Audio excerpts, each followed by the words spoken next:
খোলা জানালা কাচের থুতনি গেজে বাহিরে তাকিয়ে আছে মেঘ। মৃদু বাতাসে তার এলোকেশীয় চুল উঠছে। দূরে সিটে হেলান দিয়ে বসে থাকা আদ্রিয়ার তার ঘাড় ঘুরিয়ে মাথা উঁচু করে বেশ দীর্ঘ সময় ধরে পর্যবেক্ষণ করছে মেঘ, তার প্রিয় মেঘ বালিকা, যাকে সে ভীষণ ভালোবাসে। নুহা পাশে বসেছিল, মুগ্ধ করা দৃষ্টিতে আদ্রিয়ানে তাকিয়ে থাকা দেখে হাত দিয়ে দিয়ে ধাক্কা দেয় মেঘের শরীরে। হঠাৎ নুহা ডাকে, জানালার কাছ থেকে সরে এসে নুহার দিকে তাকিয়ে বলে, কি হয়েছে নুহা? নুহা চোখ দিয়ে তাদের থেকে 2 সিট আগে বসে থাকা আবদিয়ানের দিকে ইশারা দেয়। মেঘ চক্ষু ইশারায় তাকায় সামনের দিকে। প্রথমের ঘটনা না বুঝতে পারলেও পরে আদ্রিয়ানের এক দৃষ্টিতে তাকিয়ে থাকা দেখে সব বুঝতে পারে। নুহা দুষ্ট হাসি দিয়ে বলে, দেখ আদ্রিয়ান স্যার, প্রায় 30 মিনিট ধরে তোর দিকে তাকিয়ে আছে মেঘ। প্রেমে পড়ে গেছে তোর। 2 চোখ মিলিত হয় দুজনের। আদ্রিয়ানের দিকে তাকিয়ে মেঘ লজ্জা মিশ্রিত হাসি দিয়ে পাশে থাকা নুহার কথার উত্তর মেঘ চরম সত্যি বলে ওঠে, নিজের বইয়ের প্রেমে পড়া অন্যায় নয়। বউ শব্দটা শুনে নুহা চমকে যায়, অবিশ্বাসক চোখে মেঘের দিকে তাকায়। তারা দুজন যে প্রেম করছে তা মেঘ জানতো, কিন্তু বিয়ে করেছে কবে? আদ্রিয়ান স্যার মেঘের স্বামী হয় সত্যি? নুহা যেন কথাটা বিশ্বাস হচ্ছে না। নুহা বলে, বউ মানে মেঘ, তুমি আর আদ্রিয়ান স্যার বিবাহিত? নুহাকে মেঘ সত্যি বলে দেয়, কারণ সে বিশ্বাস করে নুহাকে। তাছাড়া তাদের দুজনের সম্পর্কর কথা যখন নুহা জেনে গেছে, তখন লুকিয়ে রাখার উচিত হবে না। মেঘ হাঁ বোধক সম্মতি দিয়ে বলে, হ্যাঁ, আমরা বিবাহিত। ডক্টর আদ্রিয়ান রোদানের বউ হই আমি। নুহা হকচকিয়ে যায়, তবে আগ্রহ দেখিয়ে মেঘের দিকে ফিরে প্রশ্ন করে ওঠে, মেঘ, কবে বিয়ে করলে তোমরা? একবার ইনভাইট করলে না? নুহার প্রশ্ন শুনে মেঘ হাসে, বিয়ের দাওয়াত সে কি করে দেবে? যখন তাদের বিয়ে হয়েছিল তখন মেঘও জানতো না 14 বছর বয়সে বিয়ে হয় তার। বিয়ের স্বামী সংসার বিষয়ে তার কোনো ধারণা ছিল না। আর বড় হয়ে যখন বুঝলো তখন সব শেষ। তার স্বামী স্বামী তার থেকে দূরে চলে যায়। অতীতের ঘটনা মনে করে কিছুটা কষ্ট পায় মেঘ, তবে এখনো অবধি আদ্রিয়ানকে তার দিকে তাকিয়ে থাকতে দেখে সুখের হাসি ফুটে ওঠে। শুরু যেমনই হোক তাদের শেষটা সুন্দর হবে। মেঘ হাসি মুখে বলে, প্রায় 9 বছর আগে বিয়ে হয়েছে আমাদের। তখন তোমায় কি করে ইনভাইট করতাম শুনি? 9 বছর আগে বিয়ে হয়েছে মানে? মেঘের সব কথা নুহার মাথার উপর দিয়ে গেল। সে অবাক করা কণ্ঠে প্রশ্ন করে ওঠে, 9 বছর আগে মানে? কি বলছো তুমি? মেঘ, তোমাদের বিয়ের ঘটনা শুনতে চাই আমি, দ্রুত বলো। এরপর মেঘ তাদের দুজনের বিয়ের ঘটনা শোনায় নুহাকে। তাছাড়াও অনেক সময়ের রাস্তা, তাই গল্প করে কাটিয়ে দিলে মন্দ হয় না। নুহা মেঘের বিয়ের সব কথা বেশ মনোযোগ সহকারে শুনেছে, তা উপভোগ করছে। কিন্তু হঠাৎ তার চোখ যায় বাসের প্রথম সিটে বসা তিহানের দিকে, যে এখন আদ্রিয়ান আর মেঘের দিকে তাকিয়ে আছে। হয়তো আর কষ্ট লাগছে। প্রথম সারির সিটে বসে তিহান সব দেখল। হৃদয় মাঝে এক অদ্ভুত অনুভূতি সৃষ্টি হয়। খুব কষ্টও হয় না, আবার কেন যান কেন যায় আসে না এমন মনে হচ্ছে না। বেশ হেসে তার বৈবাহিক জীবনের ঘটনা বর্ণনা করছিল মেঘ। তিহান সেই দিকে কিছুক্ষণ তাকিয়ে দৃষ্টি সরিয়ে নেয়, সিটে হেলান দিয়ে বসে যায়। প্রায় 2 ঘন্টা পর গাড়ি এসে থামে এক জঙ্গলে ঘেরা রিসিপ্টের সামনে। সকল ছাত্রছাত্রী সিট থেকে উঠে গাড়ি থেকে নেমে দাঁড়ায়। মেঘ আর নুহা বাস থেকে নেমে দাঁড়ায়, রিসর্টের ভেতরে ঢুকে যায়। এরপর তাদের জন্য বরাদ্দকৃত রুম চলে যায়। তারা সকলে এখানেই 2 থেকে 3 জনের মতো থাকবে। বন অঞ্চলে মানুষের জন্য স্বাস্থ্যসেবা নিশ্চিত করা তাদের মূলত কাজ।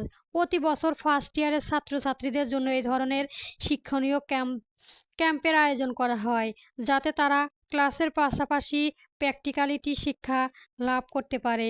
রোল অনুসারে মেক আর নুহা একই রুমে থাকবে। তারা দুজনই রুমে যায়। দীর্ঘ সময় জার্নি করে আসার ফলে নুহার শরীর অনেক টায়ার্ড। বিছানায় ধপ করে শুয়ে পড়ে আর বলে, আমার শরীর প্রচণ্ড টায়ার্ড, একটু ঘুমাতে চায়। নুহা টায়ার্ডনেসের কথা শুনে মেঘ বলে, নুহা তুমি গোসল করে ঘুমিয়ে নাও। বিছানা ছেড়ে উঠে ব্যাগে থেকে তার প্রয়োজনীয় জিনিস বের করে গোসল করতে যায় নুহা। রুমের আলমারিতে মেঘ তার ব্যাগের জিনিসপত্র গুছিয়ে রাখে। 2 দিন কম সময় না, এত সময়ে লাকেজ থেকে জামা কাপড় নিয়ে পরা যাবে না, তাই আলমারিতে রাখা বেটার হবে। ব্যাগ খুললে মেঘ তখন তার জামা কাপড় আলমারিতে রাখতে যাবে, হঠাৎ খেয়াল করে আদ্রিয়ানের কয়েক পিস শার্ট আর গেঞ্জি আর ব্যাগে রয়েছে। মূলত বিভিন্ন ডকুমেন্টস আর জামা কাপড় বলে আদ্রিয়ানের লাকেজে আর জায়গা ছিল না, তাই বাধ্য হয়ে মেঘের এখানে ভরতে হয়েছে। মেঘ ব্যাগ করে জামা কাপড় বের করে বিছানায় রাখে। এখন কি সে এই কাপড় আদ্রিয়ানকে দিয়ে আসবে? কেউ যদি দেখে নেয়? রিসর্টের অনেক স্টুডেন্ট রয়েছে, কিন্তু সবাই হয়তো রুমে বিশ্রাম নিচ্ছে এখন। তাছাড়াও আদ্রিয়ান গোসল করে কি পরবে? তার সব জামা কাপড় এখানে। মেঘ তাই সিদ্ধান্ত নেয় সে চুপি চুপি গিয়ে আদ্রিয়ানকে তার জামা কাপড় দিয়ে আসবে। রুম থেকে বের হয়ে চুপি চুপি আদ্রিয়ানের রুমের দিকে এগিয়ে যায় মেঘ। হাতে রাখা থাকা কাপড় পরিবাহিত ওড়নার আড়ালে লুকিয়ে রাখে যেন কেউ দেখতে না পায়। ধীরে ধীরে পা ফেলে এক দৌড়ে আদ্রিয়ানের রুমে ভেতরে ঢুকে পড়ে মেঘ। সব স্টুডেন্ট এখন রুমে, তাই কেউ দেখেনি। আদ্রিয়ানের রুমের ভেতরে প্রবেশ করে দরজা লাগিয়ে দেয়, কিন্তু রুমে কোথাও আদ্রিয়ান নাই। সম্পূর্ণ রুম ফাঁকা। আদ্রিয়ান স্যার কোথায় চলে গেছে? বাসে একসাথে এসেছে, তবে কি ক্যাম্পের কাজে বাহিরে গেছে? মেঘ রুমের চারপাশে বেলকনির মধ্যে খুঁজে দেখে, তবে ওয়াশরুম থেকে পানির ঝর্ণার শব্দ শুনে বুঝে যায় সে ওয়াশরুমে আছে। মেঘ তার হাতে থাকা জামা কাপড় বিছানায় রাখে। ওয়াশরুমে দরজা খুলে বের হয়ে আসে আদ্রিয়ান। বিছানা ছেড়ে উঠে দাঁড়িয়ে মেঘ তার কাছে যাওয়ার জন্য পা বাড়ায়, কিন্তু হঠাৎ থমকে যায়। সদ্য গোসল শেষ করে আসা আদ্রর পরিহিত শার্ট প্যান্ট আর হাতে টাওয়াল নিয়ে মাথা মুছতে থাকে। ভেজা চুল বেয়ে টপ টপ করে পানি গড়িয়ে পড়ছে, বুকের অংশ খালি। সুঠাম পেশীয় বাহু উন্মুক্ত, দেহ হাতে শক্ত মার্সেল। চুল বয়ে টপ টপ পানি গড়িয়ে পড়ছে। এই অবস্থায় আদ্রিয়ানকে অনেক সুদর্শন লাগছে। মেঘ মুগ্ধ চোখে তাকিয়ে থাকে তার স্বামীর দিকে। নিজ স্বামীর উপর ক্রাশ খেয়েছে সে। এমন হ্যান্ডসাম পুরুষের উপর থেকে নজর সরা খুব মুশকিল। কি সুন্দর দেখতে তার জামাই! বাংলাদেশের মেয়েদের মতো বলতে ইচ্ছে করছে, মেঘ তুই জিতছস। হঠাৎ রুমে মেঘকে দেখে অবাক হয় আদ্রিয়ান। মেঘ এখানে কি করছে? কিন্তু মেঘ এক অদ্ভুতভাবে তার দিকে তাকিয়ে আছে কেন? চোখের ইশারা দিয়ে আদ্রিয়ান বোঝায় এমন করে তাকানোর কারণ কি, কিন্তু মেঘ বোঝে না। একটু ড্যাব ড্যাব করে আদ্রিয়ানের স্যারের শরীরে পর্যবেক্ষণ করতে থাকে। প্রথমে মেঘের এমন দৃষ্টির কারণ আদ্রিয়ান না বুঝলেও পরে ঠিকই বোঝে। এক পা করে এগিয়ে যায় আদ্রিয়ান মেঘের কাছে, তার সম্মুখে দাঁড়ায়। আদ্রিয়ান তার নিকটে আসার পর মেঘের মুগ্ধতা যেন দ্বিগুণ বেড়ে যায়। মৃদু হেসে আদ্রিয়ান বলে, মিসেস রোদওয়ান, পরপুরুষের দিকে এমন করে তাকিয়ে থাকতে লজ্জা করে না? টিচার হয় তোমার। আদ্রিয়ানের কথার হুঁশ ফিরে মেঘের। এতক্ষণ যাবৎ তার তাকিয়ে থাকা নিয়ে সে লজ্জিত নয়, বরং বলে ওঠে, নিজ স্বামীর দিকে তাকিয়ে থাকা অন্যায় নয়। জামাইকে দেখা সম্পূর্ণ অধিকার তার বইয়ের আছে। আদ্রিয়ান বলে, কিন্তু আমি আপনার শিক্ষক হই। শিক্ষক, কিন্তু পিতৃ সমতুল্য। আদ্রিয়ানের কথায় ভ্রু কুঁচকায় মেঘ। কড়া কণ্ঠে বলে ওঠে, তবে এখন কি আপনাকে বাবা বলে ডাকবো? বাবা? ডাক শুনে আদ্রিয়ান শুকনো ঢোক গেলে। বইয়ের মুখ থেকে বাবা ডাক শোনার ইচ্ছে তার নেই। আদ্রিয়ান বলে, না, তুমি ডাকবে না, তবে তোমার বাচ্চার মুখ থেকে বাবা ডাক শুনতে চাই। বাচ্চার কথা শুনে বেশ লজ্জা পেয়ে যায় মেঘ। সে মাথা নিচু করে লাজুক হাসে। এরপর আদ্রিয়ানের হাতে মৃদু থাপ্পড় দিয়ে বলে ওঠে, আদ্রিয়ান, তুমিও না? তুমি শব্দটা কণ্ঠ দিয়ে উচ্চারণ করার সাথে সাথেই মেঘের আঙুলের ঠোঁট চেপে ধরে আদ্রিয়ান। এরপর হুঁশিয়ারি দিয়ে বলে ওঠে, তুমি বলে ডাকবে না আর কখন আপনি বলবেন? মেঘ অবাক হয়। যেখানে সব স্বামীরা তার স্ত্রীর মুখ থেকে তুমি ডাক শুনতে চায়, তখন আদ্রিয়ান নিষেধ করেছে কেন? বাসে তার এক ক্লাসমেটও বলল তার বয়ফ্রেন্ডকে সে আপনি বলে ডাকে বলে তার সাথে রাগ করে কথা বলে না। মেঘ বলে, কেন ডাকবো না? আদ্রিয়ান শান্ত হয়ে বলে ওঠে, কারণ তোমার কণ্ঠে আপনি ডাক শুনতে আমার ভালো লাগে না। সাধারণত সবাই আপনি আপন মানুষকে বলে। আমি সারা জীবন তোমার কাছে দূরে আপন মানুষ হয়ে থাকতে চাই, যাতে তুমি সারা জীবন ধীরে ধীরে তুমি আমায় জানতে পারো। আদ্রিয়ানের কথা শুনে মেঘ হাসে। মেঘ বলে, ডাকবো না তুমি করে, শুধু আপনি। কিন্তু এতক্ষণ তার এই রুমে থাকা উচিত নয়। কেউ যদি দেখে নেয়, তাছাড়া নুহা রুমে থেকে বের হয়ে তাকে খুঁজবে। বিছানায় রাখা কাপড় উঠিয়ে মেঘ আদ্রিয়ানের হাতে দিয়ে বলে ওঠে, আদ্রিয়ান, আপনার শার্ট আর গেঞ্জি আমার লাকেশে ছিল, এই নেন। আর আমি এখন যাই। মেঘের যাওয়ার কথা বলার আগেই আদ্রিয়ান তার হাতে টাওয়াল ধরিয়ে নিয়ে মাথার দিকে ইশারা করে বলে, চুল মুছে দাও আগে, পরে যাবে। বিছানায় বসে আদ্রিয়ান। মেঘে মেঘে এগিয়ে আসে তার কাছে, কোমর টেনে ধরে মেঘকে নিজ উড়োর উপর বসায় আদ্রিয়ান। এরপর মেঘ হাতে থাকা টাওয়াল দিয়ে কোলে বসে মাথা মুছে দেয় আদ্রিয়ানের।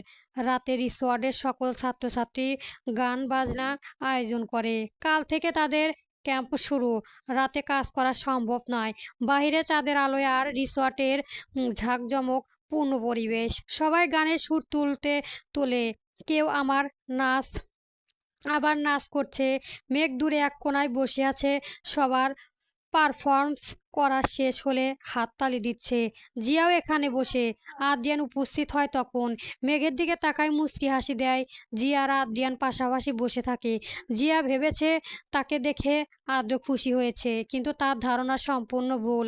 আদ্রিয়ান গিয়ে ছাত্রছাত্রীর সাথে বসে। জঙ্গলে ঘিরে থাকা রিসোর্টের আশেপাশে অনেক গাছপালা রয়েছে। মৃদু বাতাসের শীতল আবহাওয়া, বেশ ঠান্ডা পড়েছে। শীতের কিছুটা কেঁপে ওঠে মেঘ। দূরে বসে থাকা আদ্রিয়ানের খেয়াল করলো রিসোর্টের ভেতর থেকে সবার জন্য কফির অর্ডার করলো। কফি নিয়ে আসে ওয়েটার। এই শীতে কফি খাওয়া মন্দ হবে না। তিহান মনমরা হয়ে বসে আছে সবার মাঝে। তার মুখে কোনো আনন্দ নাই। মেঘের নজরে এলো তিহানের এমন উদাসী মুখ। মেঘ নুহাকে বলে, নুহা, তিহানের কি হয়েছে? এমন মনমরা কেন? নুহাও অনেক সময় ধরে তিহানকে খেয়াল করেছে। তার মনে খারাপের কারণ নুহা জানে, কিন্তু মেঘকে কি বলবে? তিহান তাকে পছন্দ করে? অবশ্যই। মেঘ এখন জেনে কি করবে? সে অন্য একজনের বউ। তাছাড়া হয়তো মেঘ জানলে তিহানের থেকে দূরে থাকবে, বা তিহানও হয়তো ভবিষ্যতে লজ্জিত বোধ করবে। নুহা বলে, হয়তো ওর মন খারাপ, পরিবারে কোনো প্রবলেম হয়েছে। হয়তো। চল গিয়ে তিহানের সাথে কথা বলি। নুহা ভাবে, মেঘ যদি এখন তিহানের সাথে কথা বলে, তবে হয়তো তিহান আরও কষ্ট পাবে। এখন তাদের দুজনের দূরে থাকা উচিত। তাছাড়াও আদ্রিয়ান স্যারও এখানে উপস্থিত রয়েছে। উপস্থিত সামলাতে নুহা বলে, হয়তো তিহান আর ব্যক্তিগত কথা শেয়ার করতে চায় না, তবে আমাদের জোর করা উচিত হবে না। আমি পরে ওর সাথে কথা বলে নিব। নুহার কথায় সম্মতি বলে ওঠে, তুমি ঠিক বলেছ। পরে ওর সাথে কথা বলা ঠিক হবে। নুহা আর মেঘ গানের আওয়াজের উপভোগ করতে থাকে। তিহান দূর থেকে মেঘের দিকে তাকায়। গান কৌতূহল শুনে কত সুন্দর হাসছে। এই হাসি প্রেমে সে পড়েছিল, কিন্তু এখন তার থেকে দূরে থাকতে হবে। সবার পারফরমেন্সের মাঝে মেঘের গান করা আবদার আসে। নবীনবরণ দিনে অনেক সুন্দর গান করেছিল মেঘ। সবার অনুরোধ রাখতে গিয়ে মেঘকে বাধ্য হয়ে গান করতে হয়। জিয়া তার জায়গা থেকে সরে গিয়ে দূরে বসে থাকা আদ্রিয়ানের শরীরে ঘেঁষে বসে।